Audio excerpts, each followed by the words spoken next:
The Supreme Court has agreed to hear a plea challenging the Delhi police alleged use of facial recognition and biometric surveillance during the student protest at Jantar Mantar.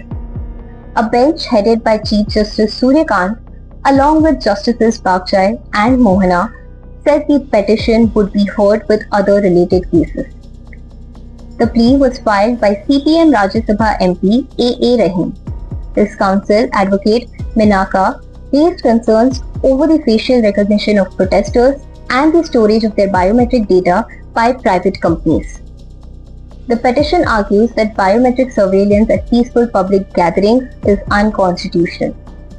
It also claims that neither Delhi Police Standing Orders on Protest nor the Criminal Procedure Identification Act 2022 authorizes such surveillance. According to the plea, police allegedly extracted and matched protesters' biometric data and linked it to permanent national criminal databases. The petition was filed through Advocate Subhash Chandran K.R. The Supreme Court will now examine the issue along with the pending matters.